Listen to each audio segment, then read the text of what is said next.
In the year 2358, humanity's most brilliant minds had finally made contact with an alien species known as the Vrenians.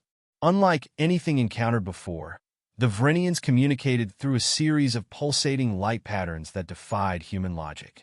Their culture, which revolved around solving puzzles and riddles, had brought their species to an advanced state of technology and understanding, far beyond anything Earth could fathom. The first encounter happened in the Oort cloud, where an alien artifact was discovered drifting in the void. The artifact, an obsidian black cube the size of a football field, pulsed with strange rhythmic patterns that seemed to communicate something just outside the grasp of human intellect. Messages were sent to Earth, and soon the top scientists, linguists, and cryptographers were flown in from across the globe to study the artifact. For months, the brightest minds from Earth's greatest institutions worked day and night to decode the meaning behind the cube's patterns. It emitted a constant stream of pulsating lights and sequences that, on the surface, seemed to form no discernible pattern. Supercomputers ran trillions of algorithms in the hope of making sense of the data, but nothing came close to an answer. At first, the team remained hopeful. But as weeks turned into months, desperation set in. They began losing sleep, obsessing over the lights, convinced that they were on the verge of a breakthrough. Slowly, the cube's mesmerizing patterns began to affect them in strange ways. Researchers would mutter nonsensical phrases, their eyes glazed over, as if hypnotized by the lights. Some stopped eating or sleeping, wholly consumed by the endless puzzle. A few disappeared entirely, their final words scrawled on walls in garbled equations and erratic symbols. Psychologists were brought in, only to fall under the cube's spell themselves.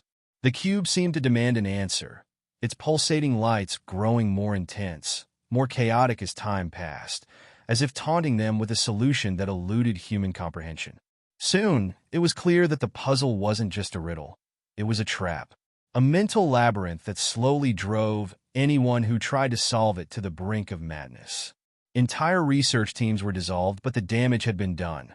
The world's greatest minds had been broken by the alien cube. The situation reached a crisis point when world governments, fearing further breakdowns among their top personnel, quarantined the project. All active study of the cube was shut down. The object was to be left alone, drifting and unsolved. Then, something unexpected happened. A maintenance worker, a man named Jason Collins, was sent to the research station to clear out the remaining equipment. Collins wasn't a scientist. He barely had a high school diploma. His job was to pack up leftover tools, disconnect computer terminals, and move equipment off the station. He knew about the cube, of course. Who didn't? The whole world had heard about the unsolvable alien puzzle. Collins couldn't resist sneaking a glance at the infamous cube. After all, no one else was around, and he figured it wouldn't hurt to take a look.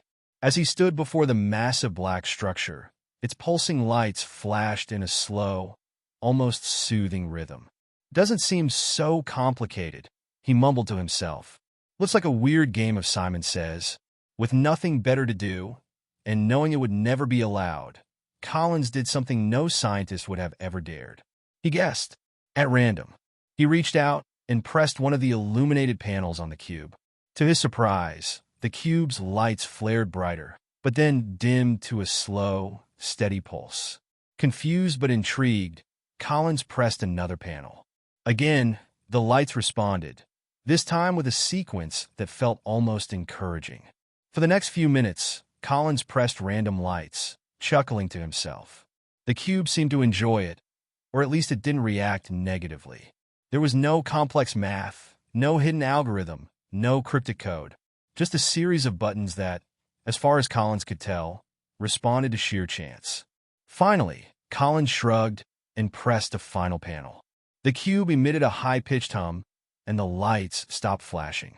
There was a brief silence, followed by the sound of a soft click. Then, the cube opened. Inside was a strange object, a crystal-like device floating in midair. As Collins stared at it, an alien voice echoed in his mind, clear as day. Puzzle solved. Welcome, human.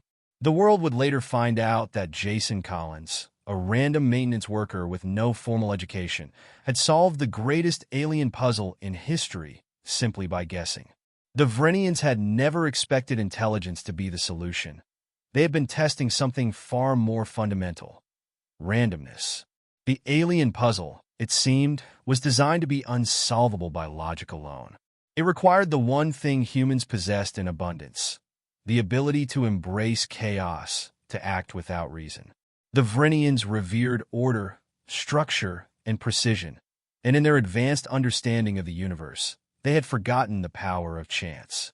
In the end, it wasn't a supercomputer or a genius who cracked the alien code.